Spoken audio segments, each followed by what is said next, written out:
الحمد لله والصلاة والسلام على رسول الله محمد بن عبد الله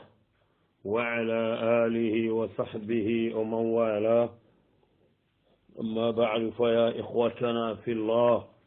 السلام عليكم جميعا ورحمة الله ورتلنغنا ننشكوني أيكم ما أيخرم ما ألمنا ما أغرسم ما asere dallante asere kurumba asere be wasitti nogonga benta sitti nogonga diga bonga kiyene ngata odan duran kuni odan duran kanta odan jiyara oda Allah nyaga subhanahu wa ta'ala odo akhasuka man donda fofo wa terengana ado fofo gani islamiya rabbana atina fid dunya hasana wa fil akhirati hasana wa qina adhaban nar Allah muslimuku igu yagaru lemunu khrisu furu biranto ya rabbana yalla ngana fisile kino duna anna fisile kino lahara iga kon Allah farsenne kise iga kamma amanyu duwanga aga ki duwanga to ko halle rabbana atina fid dunya hasanatan wa fil akhirati hasanatan wa qina kikin nasu akahume law Allah anna fisile kino duna anna fisile kino lahara anno tanga immenya ngata arna hisire de ngoda kada dunya do lagara arno da ka kisno da ka tanga dunya ado lagara siramil menchu lew arna deje kino da ka dunya ado lagara lenki sibiti qasanne ko nen cegu hijriya nga ujune kamona ka tanna ka sino filli aga gemu sek tamburun qason tampillen do tummu oga tagu tampille kesi o jabinnen kam magola dam mago kadi ali awwalu kesu fana be gayre تزوج عليها زوجها ثانية أتيكي ننا يغرم في اللندنيا يغكبيا يعني يغرم بنا على في اللندنيا يغكبيا على كنت أقول كبتالينا عليك تقول بروش اللي جنبيان كنا تبرنا إتي كنوا آتا إتي كنوا أقلنا نامباي تقول كيادي أقبلنا نغني خنا دعا كاي غريم ما نوكي كنترني كنتوكو كبتالي كي كنا ينتوا هون kenta goto gadi antana ga hakkinni anta sikire mun fere kudo ire mun nan qara anta dungene iki gaya hayke sagenti ma ko ta be ga golengi fabenti ma galengi ga daga ni ibaren ko ada itina sagullore al jawab onati Allah kuma ya gara ke daga ni jabe ngani kebe oda Allah nya ganda bil faraji wal yusri wat tawfiq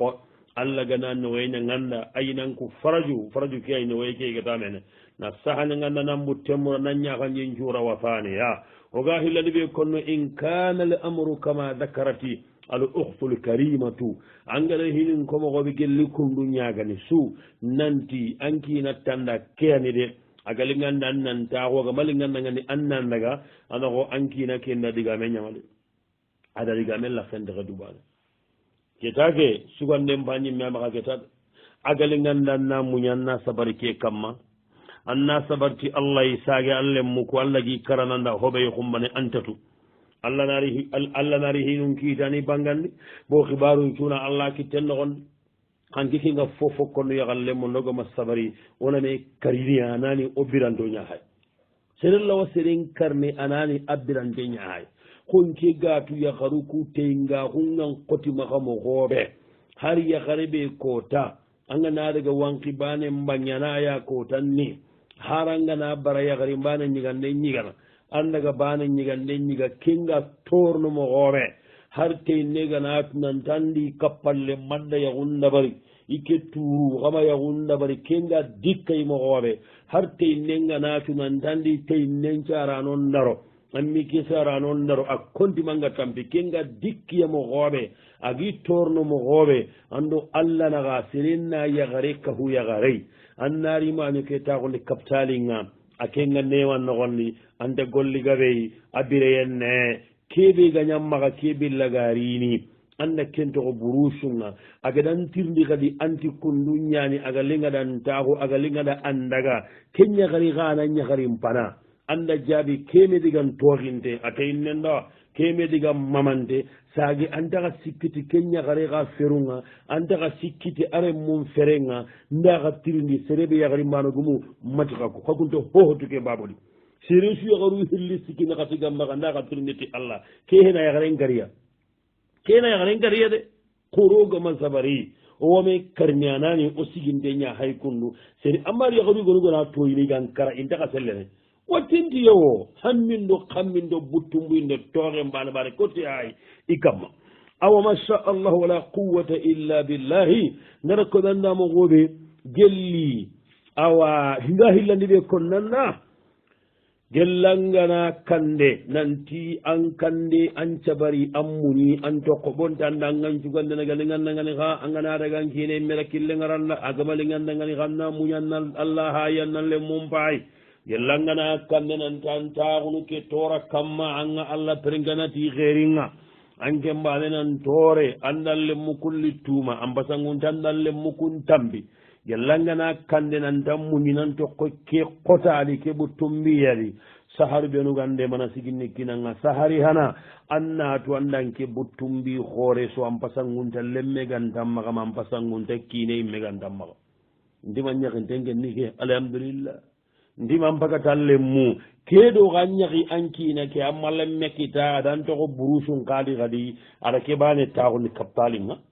wa faniyan fihi landi ɓe gande mana mugulu ke xibare honne an pay keɓeɗi kundu ay an pasangunta wattenga de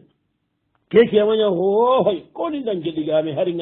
haringana keko tanu tammiya wujune ta kempante ngacina kada angara kame hoho keɗe ngasinandagani ke an pasu wattenga misalen bo sahande nakkona kada kame buttumbiɗo kame hammiɗo kame toxeganay serendi ko taɓe ga xol lengi indati korona wattengayi amugundo hohoya sahanni kangeñayde wahalera saabu sikkandi ɓe gande mana muyini ke xibara de ambane heɗe afrique fakkandi yakare ɓe ga ke torandamɓe di honuro wanken kalle ke tonno waraɓe ha saabu naxatandi ɓe gande mana ke muyini annatu nanti keni ho ay allah gadara kutu katta billagan tagana katta billaga duna tagana agara ñatu hoɓey ay manatu howahi bane kento aga kiiti komenna hohoɗame xeeri ñan wa hamisa karagandi ɓe gande mana ke xibare muhim la tadri laalla allah yuhdisu bada dhalika amra andatuma allah warni xibari kurumba sagatandi ke xibari ɓe kundu angadi halle wa salisa he tummundi ɓe gande mana kemuñini ankaru ñagane a kaptale a ndenga ɓurusunga annatu nanti kaptalintaxe aranta yaxare yaxe xurandini kaptalintaxe aranta yaxare ɓutterga nanamura yaxari ngaɓo ha taxanema kaptalinu ku yaxen na ndumbunta forontonga koni allah gana girti comenga arawa ɓuttumbi rawa yaxan ndumbu ñammanangati karayego anganta ñanaxala naraga warangati wattimma mana daga warangal lemmun na jarabi yagare summa simma nan tan kina agadan de nen ta ko kaptali ngadan ken to burusu ndi bolonga ni tongu adiginte ni bol logon ta ko nyani buttumbi nyen to ngunde nyani khamaga simma nan ti ande ni ke ya dem paga muriya harabada nan kotanga de ya ga mullen na allah maga arawa kinni ya gare go angenta ko dem anta ko tembe bolo ki adam pay sogono anya gen na amuru nan koto kebe ganta sogono wa sabia hinyerundi be gande manam muyini ke xibare di anna tugan digo sugadi yaqulagani di france kundu yaxari mbane ña tungañigol le ñagare kentaxoni kaptalinga ke ɓane rega ke taxondi brouche noxondi bolongen noxondi loxoye toñangunde fitna kahinde nalla xencaxonko o taxuno oga ku yaxaru xillire mum paye ke heci laxaran xibare de allah ke ngalla heti allah yo suba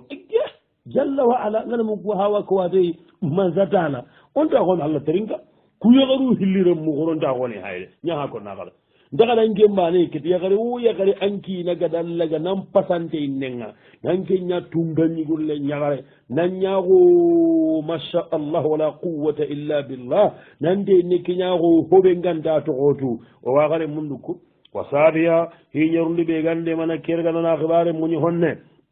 junubunu mburu xalle hammi sugadankita hoɓogan junuɓunga junubunu goaga ɓur xeɓane kenni xeeri xoore wa thalitha nahi sikkandi ɓe konno kenni keygundam ɓe kundu sasa sereɓe gi sago ñana yaharenga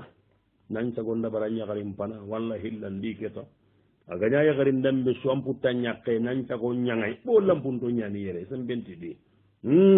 yugonu kwagara komogoɓe faɓen timaxa yugonu haɓen ñimaxa anta sikki xiɓare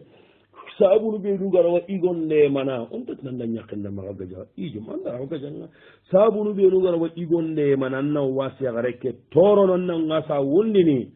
sabu hanan nasi me gara ke kini ko tadiga mundo jikke be gara kinanga sabu hillande an qale nyagaru nyana yake kanundi sabu sikkandi be gande mananga ya garen to nyanga da wonni anda kenta game anno Allah na me jalla wa ala sabu na tandi andalla garu to anken datu mannari wati Allah ta har gillanga ta kun ke garen kippen barenga sabu karagande anna simme yonki makken kotanganari malaika nunganaro an kam makkon be gad yonki makken gadanga yonki makke njoppa ako tan nimisini angada hari tora be sabu hari tora buccini bengara saganga go nyagaren kam sabu tumundi be gara waya serende mana annam maka nyakken to anna nanti sere gana sere toro alla ngande nyabinde nyan sabu nyerundi be gara wande mana annan cimenan talla waya gare keda aranta hartina ngarana aranta ka hinde saga nanga pakkille mente maka akaso keta are madire munju sa aranta gana gi tokko Allah anyalla wadana qotayi qanna tunanti alla wan qada inna Allah kana aliyan kabira sabu segundi be gara igonde mananna maka nyakkella gana toro anna simme ke hankanne be nga konno ndo ne mi ki hankanne ya sher la ilaha illa Allah Allah najatu magandani koyme yaqulu ta'ala ala yadunnu ulaika annahum mab'uthun liyawmin 'azim yawma yaqumu an-nasu lirabbil 'alamin Allah nakitu magandi ken godara quwwata illa billah serebe gari yakin toro kana jate maganle yagare gari kina toro kana jate maganle serebenda tewya ni yakin toro kallenganare feno nabange serebenda tewya ni yakin ngunde kaburanganare jato nabange igobenda tewya ni akellogo Allah ganare tongo nabanga ike kammu taganda kengi taganda ken kanukeya kefi nunganare jato nabanga la ilaha illallah la ilaha illallah ketunga لا إله إلا الله ديننا الإسلام سيب الله تويره نهد من ترى كلا كينو نبانه كم قدر لنا غير خديجة تامبا نالجين كم papa anci feke mbaba anci feke ngatuwa mene ndako aikana ko sika nengatu ti serele nda te were ni men katu aha ndike anda hengo amano wada kama akama no na kakao bonge ngende le mene kata kama no na timmi kana katinge na ka kurundi wasualu thani keshu hilandi be gaire idala kanjaran jalle nya sallimu ngutayya fananga ida arakan kunagati sulu sami imata hunan daya angata na kasindi ang kawa kabla kata imungu kabla katenga isala ida salam alaikum dabari niga wirdunu hi halle isimme ike kuse giri ida arakan timmante litim iga dugu tabire be ida ba'da katu isalle kena kammo al jawab hunati agya gare keda ngani anjalle ke anyanga sana haranga simme dai andu to halle wirdu nganta gonteke anyis bilu ko hujida barni haragane qabla agani anga mungu anga salamun dabari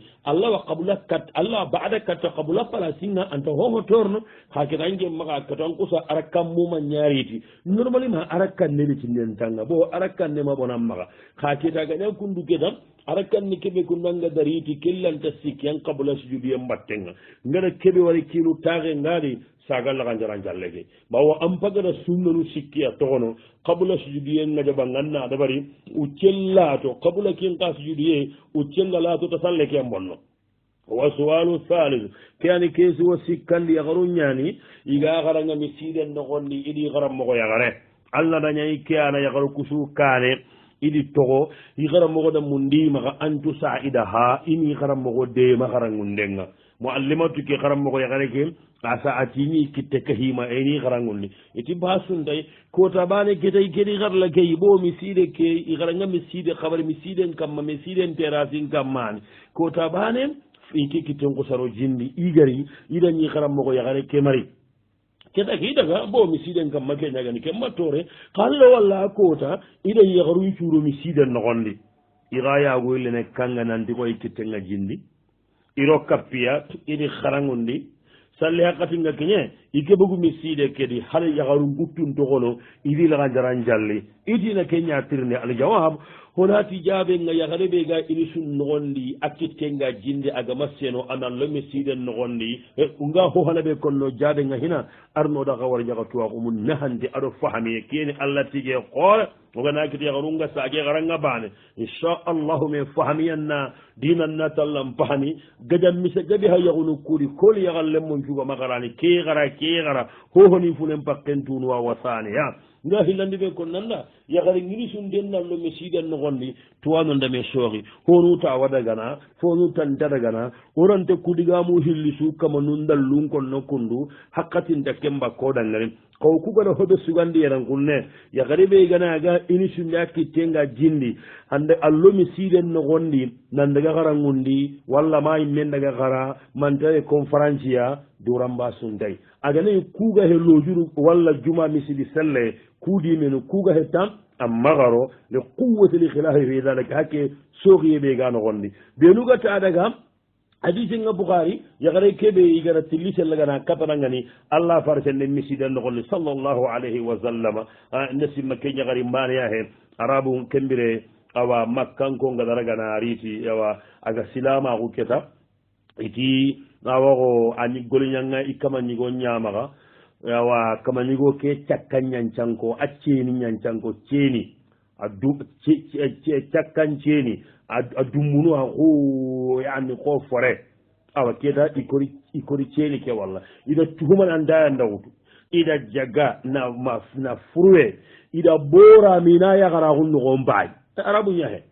ana famude kimbe jahila go nya nabi yenkane so annabi haqqatu kenen khibare ke ya silama akum bilagarniya annabi atido ya garenga me kembali sel bukhari ke qisana bukhari ido ya garenga me na verify ta jaga gopenga dangi agara ceni ke wala sakka ala simma tiye na usa wutu ada daga allah gopenya mari ari ayerendi ina gano ara ayerendi kamma ida tunanti yes nanti ya gare kema wutude ida kintu ran ta wata bindun kamma ndanye mene goli ngano har ke murtan siribi patronga da garen la panga nanta fayana ma fay walla nya ku nane pakile mende kenya gare ida tilise nya kata dangani awa misidan no gondi bo keta soro mali ran kunne tilise nga kati ya gare nda misidan no gonda ga winino kenna ko inandi ini sullina ya ko tadime khadi mo gosu ya gare da nan andara gana kara ngundi conference intaga maga ancenne ga heti magaro juman no gondi magaro ga misida no gondi ka kuku nyaga na Allah worono wasu'alu rabiu kesu na gatandi be gairati ya gare nyani sare halle iga jidi halle idi ki naga da ya gunda bari ki na tida ijam andan mana nyaro duiba anda fole nyawtu ba iti kema fole wutu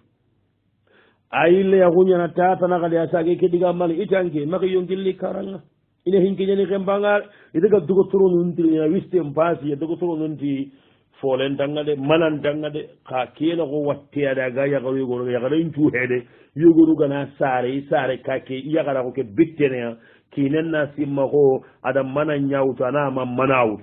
ngeke maya tunan dia kada mana imeu tu ina mene kenya ngike maka problem ngayina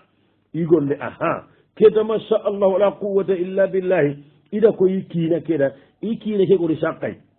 ari tagal le nyagaru zoro villi kunje da nanti ahangai anende mi kitana ikina ko risaqai ati wi soron kelli nanti sa gale nyagare ne asage mana nyaro duwa ita magi soron ke amagi soron ke ka gelli madi marasina Allah warat lengi ya guntina eti kendi keta kammo gona ngemmaga ati ranta kinanga keta isina kenya hedu kallenda sarane kallega naada gi kunni kale haladi kundu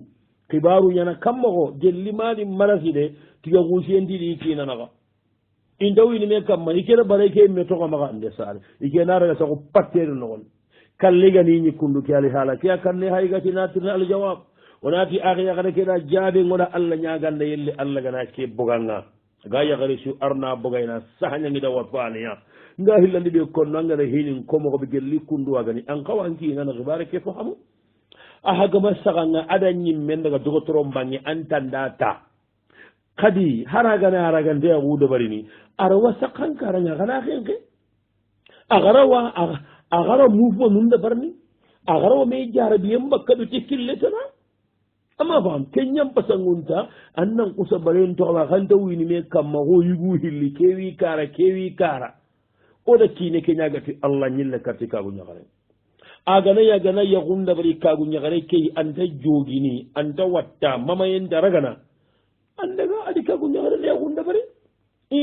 ana simme nanti lenki mangarimaxa ke xibare badama ñaganta wacca amma tew yaxare wa tewno anga ke moxo dabarni ba wa faniyanga hillandi ɓe konno aɗo yo keña oɗo ñagati allah sillandi oɗo ñagati allah hoɓe oɗo ñagati allah saabu hana ɓe gaɗa ñaaga ko haga dallame kamma kemogo badagamaña amma kamo nguɗo darumen guiterenga ɗo len giɗan gueɓane wa faniya saabu hillandi ɓe gatinda ñaaga ñille kattanga ko a yimme ganti daga runtu anti daga runtu de yakari gadi muñi yahu kanuyen kamma kinanum paga wati hooro yakaru yogoro wa sino karge ñana yahunga ane kinen ma selle yakaru ñon tampinten ni aranti yahum pagandini ina togon bonoli sino karge yogo nan punu kenga yimme iwattakuno toyinde ñimmendi be su wattu kasnanti kedanke watte ken taka sellene gellagane sellene hari hummanegani sogoɓangembe kimuñina kamma mallaganna mogoɓe dabari agan kawa aɗo kadi in kaba kowankine a kadu sabarni mogoɓe haragana aragante yahude barni aga katu muñini nan kaari mogoɓe nanti kam mago wime kamma lew ken paga parni jahle mogon dambeɗi nandangi hakka nogon ñaa ko nanda ko ma yahle tanana maga nogani ba aga filliyana maga ba ke hindanme filloganayi igo magarawa ke sabunu ka yahari mbane kili koloti aganayi seren maga ay jogo nanti maga gana yahundabari awa jogini anta mamaye kitta ken nan kosammullin classe kundu ken paga parni parce que folomanin ne an pa suka huwa wa thalitanga sikkandi ɓe ko nanda inchallah kallentar nagani kundu allah na sahañana nan cagana mogondiya wa ala kulli hali xannat nanti junubun tankenga amma barankine maxawo amma kuma yahude a keñandiran daga yahude barni porlumum kenna min na sasa droit ñananke maxa anna digame mbagandi nanti aha allanta toqonkine maxa comtendi kundu watten xaali xa gari amma waranduwa amma mana wutu anke lawanon konno xanga kurnon kamma anke nekatu yaxun xaniye muñini pakkille menta xay wa sualul xamisu kesio karagandi ɓe ga yere ati yaxare ñani meyde tirindin den timaxa noxoɗon qullaxu ñanimaxa kattinayga bundanna ko yaxarunda europe yaxaru ma kara yaxaru sakka spécialement gambie yaxaru boy keta xuntanna gambia noxoɗon qullaxu ɓegimaxa katta yaxarunga iwatuxa suwa mbana yaxarunna honne bo gaspillage-nga ina honne mbogu hommonon ndenga iramun xibare anga yaxaringalla hay compile banen xoɓono ujunu tammi gambi xalisi gelli ke mbalaga 200 euros ne famba gambi dala sikke ujunun tammi awaragana 200 euros nga mamulli ma honne mena saka kamma weccingana fe kammu anarawa compilen koɓono ke jonko xote a harondeni tabane fillo anta harondeni fo ana compile tanamundu antoronga ɗi naam hijabu ñiramu kuɓenu gano yiho siru kunjonko mahari xoto irawa kullondiri tagaɓe inta sakamanotay ka basan kompilega foore mo goomogo ajon konga hoto mo goomogo yagarenga dorondi ta fillo sikko andagarondina a yaagono eɗo kenna ndaga ñagalli walla hewndi yagarunna ñille ke ngalli yagadi magata ke mbaga yille gellaɗan ke ñagadangiɗo ke ñarondini keda kunduro ko wa sakka me kamma o ñimmeɗo allah kadi nantaxunna ke hayde ke jonko xote an kembenena arondita sikko ɓane kottiyay an naraga hotona mundu ko gaspillage mbeji gayba yani ko hommonon nde aɗa jawab o naati aka yagarnagani akkid diga men tadi keni hommonon nde ñaay saabu hoore ɓe gara ke saabu ka yagaruwa suure kartunati basade ga kummay il faut que igana kemme nyaron amare har ga kinanu honu kinanu ga tambini aga na daga nyaganda gana bagi be wari i kapalle manga ana kinen palle kumu nan qoto imbin kumanga il faut kinen na kemme mo ndi gada suge ke anda kanta ngara gaya no sabu gore nga wasaniya sabu hillandi be ga ke zabunu wujudul qudra moye nga gama moye ga ndagare ma anna bakanda min moye ganta maga anna bakanda minna andam maga andangina maga andangina ningo maga ange do kubiro kubiro gam maga ange bay kunyana ange lakenda demba jaladi o wasari za sabu sikandi be ga jamo ko sabu ya garunga kemo ko garni kundu sahangare ya garebe maga wallahi har kambenga na ya garebe raga mati opération de kambenga na ya garebe raga kambe awa hamminu haga heti na kudro ko goro gobo ni rondi tabane ni paki warabia sabu na tan be ga ke sabu ya garunga hubbu dunya duna galu ye ya garin ci goma ko riga na bu winti kari menda wa khamisa sabu kargal ya ke sabu ya garunga nisyanul mauti kallem munguye helega na mungu kalle yani anna kudro ko khoto anna kudro ko laga khoto rondi anni rondi tabani hilu anni sagundi anna rigi menum mundu wa sadisa sabu tumundi daga ge sabu no ash-shaytan shaytani wanyana sabu nga yagare agancha gandini bakka alla gollen gamma sadaqinde anamboga kamma nanna budollo groupe ngollo ndi ay acinan nan dagaro kudro ko laga khoto an gondi wa thaniyan nda hillani ɓe kono aka yagare keeɗa aka yagaru juuɗa keeta asibabul boɗe ani haha ɓega nala hina kemo ko wara ke parce que keena ko hommo noon ne a uju kamo hilli ero roddoro kenno gonne an kenna kellondeni tanu sikiɓa ani an taka rondini i jam angana ka nannalla to bakka ke hommo noon nde saabu hana ɓega gandemana annan jonkoy allah jalla wa ala allah duna wara hon kaɗanga wa thaniya saabu hillandi ɓe gande mana marifatu anna l israfa haram anna nanti hombonon nden paramu nden ñaane yahreɗo parne kinenda hohoɓali ganda parankinara ganta harame hari hariri ñirame allah ma haramu ka ku ñaharuma agamunda kam pare ka yahare parene kinaɗa amma kaña hombonon nde ando allah naka kehetu hombonon ndenga wallahi ke yahare magare ko wasalida in sikkandi saabu sikkandi ɓe garawa yagaren nde mana angiɗi ke homboɗo ndeɗe ɓarni ana kallen cimmayenga bondi waraɓe a saabu naka tanni ɓe ga yagaren nde mana ana honde bo ke hombonon ndeɗo ke dunaren makuwa ana tunantaga pare mo gomo allante yagaron cufirni anganayego heriyegonan pirniya wa hamisa saabu kargandi ɓe garawa yagarum nde mana inan pati kudro ko laka koto kobono ini rombita fillo sikko intaka i rombini anan cimminan tigal ligan cadake nditi kudro ko jonkonu ngakkundu kenyam pasadangani anna barajen kita an cadaka nganarage ana baratallo ali balannaka anan nalle muntanga lagara ko tammi junna koto wasadi sa sabu tumuni ɓe garaw yagaren nemana amma gara ko hendammuɗi ana simme fukarunga ndes yagaru wonu hay allah kara kulle ñagaru yimmenu sallindoro kentiya harangaɗa doro konkutu anayi moyen serunu anna kini kunga walla manna kasi key mekkiniya inaña sallindoroke anna barajen kita wa saabe a saabu yerunuɓe gara yagaren nde mana hannambogu ke hindamɓe no gonde daga an kaali sincuro complet banen no gonde a yagara kigana simme igana kara kotal gana sakunde joken no gon ina torunga sabaga ayi gollanga allahu akbar o cheikh ina doro mammaganda ake tonga ka har kanka mbege arakkan no gonde abakka ina toronga sa wajurrida thiyabin kana fiha wafiruha yenana shak wajurrida thiyabin kana fiha yughassalu ba'da dhalika lirta angana simme kota de ngena mbora ange male mi keyde anyimmende mandu yankini amade mi key andemiya anna harenga langaranka yagarenga sallama anna tallanturu kangana kara amma manu kunya hantullu ada magorenu kenkota garanka yagaren khibar hentano foro yagaru amma manu kunya hantullu andi mi angana pare angana pare nantuli anyana konno garanka yagarenda la hannin tulle nyake ay anya sayin ko manya ka yagarenga na kara toru sike peti ini wara ɗo halle bange ina yetu an kompeke hakkam mbasa a fakka ndorkolaka xote a kutan nannoro men keñinanti ngannatu na kuyugonu warindu kane allah bange sadakanga wa suwalu salisu keesi o tumundi ɓe ga yere aga yagarego a tigire muñan callini dome i kompendi i kandi ire mukuma goro iga bunda goli garangondi salli mogonunga keta ina idi ina salli dome awa keta hay kittenga naro jindi igana farlangari angadu yagarede gane farlanga nda sallini kati ke sallini inta salle ke walla boyna munda nire muku agarangondi iti billaga dume na kamma ina kentirnde aljawab onati akhi nangane jabe nga akhi yagare nga jabe ngane hobe kentatelle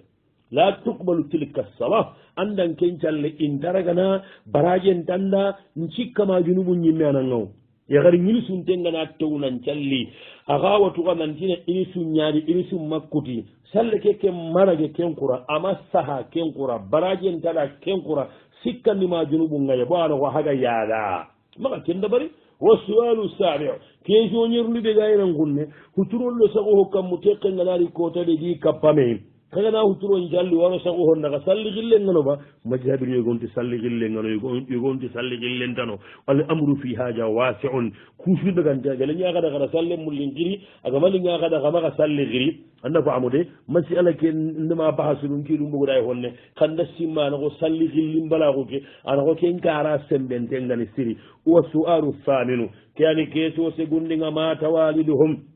isar na ñam faati tampille sina ampunay harandangelengi xee matagandi mali ñagaru hilliga fatini habare mukuno gondi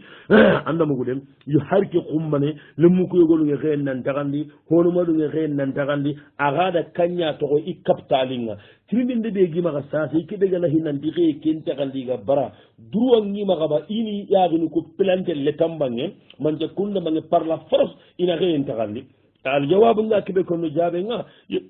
allah gana hinni ka faaba kay aɗo kaɗan ko arekaru hilliɓe ga faati pappam balle aɗa muslim horencu lew allah na hinni ani yontinonnema wasane a nga hillani ɓe konno aaki gena in kana le amaru kama dakarta angara komogoɓe gellaganayi kunduwaganayi kuɓenuga bara nandi kammaka xeyen taxandi i toñangondi ɗe antara gana kada xeyen taxandi ɓe suuri xallenkita i jam tampille sine kama xeyen taxa ammari ayit keni xaɗan ko ax yaxaru filliga faati xagana xeyen taxandi fo xana kurondi xeye keɗiya xana kini ɓenugan xawani xee i kiña deɓgomunga xina anda mugude i kiña xa jeɓe moƴundu xirsunga xandigameda ɓo kuntajo tengene katta bo letankara key xagana dumbu tangana kora maay anna mama sugu igana baram maxa droitnga maxan ni kiña letanga parce que an jennam paqe ñamundu wo sualu le ashiru nangi kabundinga hina jaga maxa kabundike saxa tirindindi kabundi ɓe ga yeren kunne ati imama yaxare suguña ñaani adi mere mumpilliga a sura kentu i cakedi sasa keta haga sigiɗo seretana batagamu nana ken ka yiga cakam cakam ke yakarin kasandame warga nanna kariba aljawab natanda jaɓenga andaragana anga karni bawo a kemma sere kariti karni noko keɓe kundampa a kon agana ganna sere kariti labo walla kendi gawara kiite bi aganayi sharia ngomaxeere ina kari an nafsu bin nafsi xa kemba karniti kortenkille ñayi walla ma xotana igana hari kortindanala igatini saregumungatini ona kari karni kena ɗo agolla keyimmea kortende keyimmea allah haqqenni na xan nen kutu xonta sere xan ne kutunu nanti suguña ñani ko aɗa sere yiga amatumanna golle ke moxon paam masha allah wala quwata illa billahi a xara waxiɓaren kiñena hukuma ngal letanga xana golle keregana bangandi i dangani nanti ke golle ni ke abo kundu aro kundu golle moxon na katu xaye wa sualu le hadi azara awa lenki mangen tim moxo dugo tirinde ni kabundi mungu makke njaha yimme tirinde ni tammundi nda saha mbagiri ke ñakonno kundu tirinde ni tammundo banandi nda numéro ke saha xa maxa ma kamanti i kagu ñigo ñani ba ana golleya kam maga da tuɓogiidi ana duwa manindini i kiinaga sanganati duwa i xora sahante ima barada yaxuwa ida sare ñimme joppa yimme ngara kammata bane fe fillo fe aga sanganati seraxungama aga duragana na du manindi ko taɓe ga xollenki ñekadi a tusuntiya